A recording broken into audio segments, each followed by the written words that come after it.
Nri ụtụtụ n'ụlọ njem. Breakfast at the hotel. Ndewo.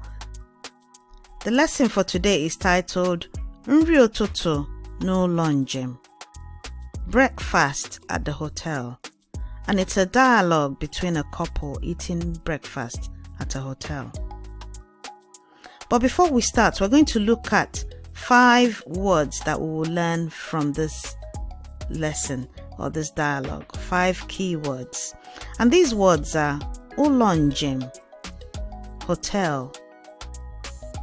Ụlọ njem, hotel. Ana m achọ ụlọ njem. I am looking for a hotel. Ụlọ njem, hotel. Atọka, very delicious or very interesting. So it depends on the context. If you're watching, say, a film or a football match, you could say ihe nkiri a atọka. This film is very interesting. On the other hand, when you're mentioning food, you can say nri a tọrọ ụtọ or osikapa atọka. This rice is very delicious. So you can use it to show that something is very delicious or very interesting. So to is the verb ito, but the ka there makes it is the very, like that. It's very whatever you're trying to say. If I'm saying ihe ebuka, so I'm trying to say that this is very big. So the ka here is used to signify a heightened sense of whatever you're trying to concept you're trying to put across. So it goes with usually goes with verbs. Atọka, very delicious or very interesting. Riri gawa, buffet. Riri gawa ebuka. This buffet is huge. Riri gawa, buffet. Ịma ụzọ. Ịma ụzọ is to be very early or to set out quite early. Anyị ga-ama ụzọ gaa ọba ụgbọelu. We will set out quite early to go to the airport. Ịma ụzọ, be very early or to set out quite early. Mesapụ ahụ, relax. Mesapụ ahụ, relax. Ka anyị mesapụ ahụ kọọ akụkọ. Let's relax and discuss. Mesapụ ahụ, relax. Ready? Let's begin. Ka anyị bido.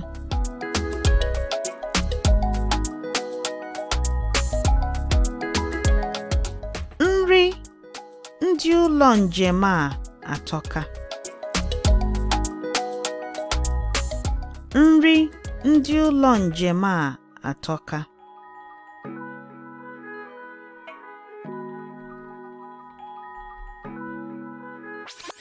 Ee, nri ha dị ọkụ, tọọ ụtọ.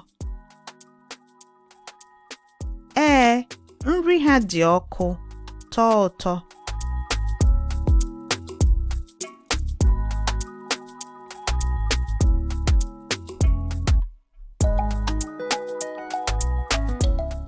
Eche m na nri ha agaghị adị mma. Eche m na nri ha agaghị adị mma.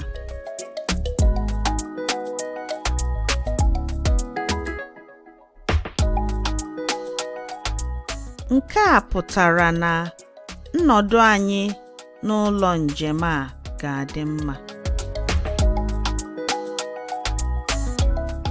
Nke a pụtara na nnọdụ anyị n'ụlọ njem a ga-adị mma.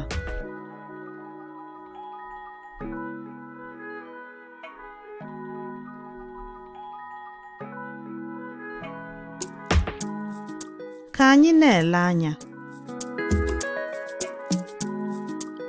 Ka anyị na-ele anya.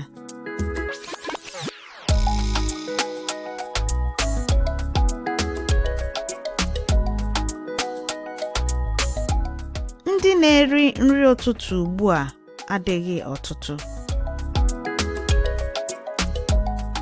Ndị na-eri nri ụtụtụ ugbu a adịghị ọtụtụ.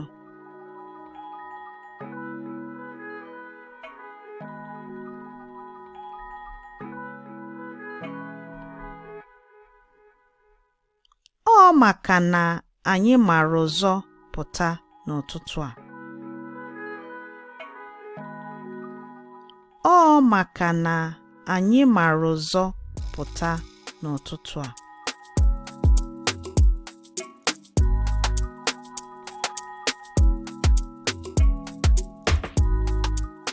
Gịnị na-akụ ugbu a? Gịnị na-akụ ugbu a?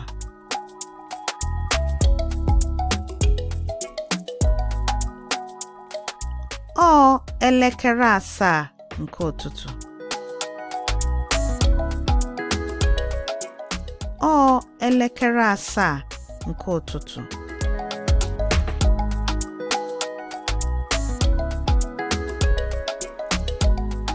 Ka m sịkwanụ.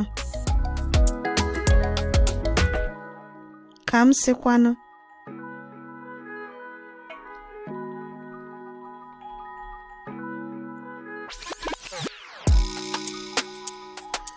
Ọ kakwụ dị mma ka anyị nwee ike mesapụ ahụ rie nri ọfụma.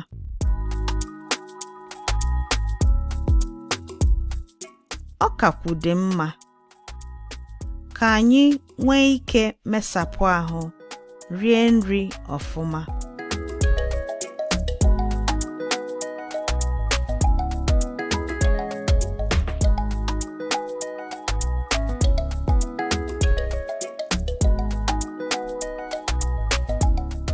Ọ eziokwu.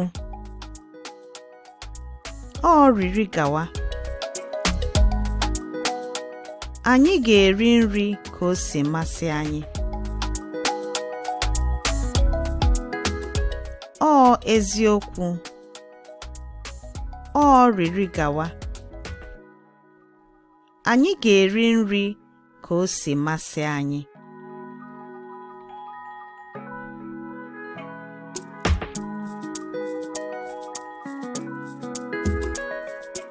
And so the main words we've learnt in this dialogue are ụlọ njem, hotel.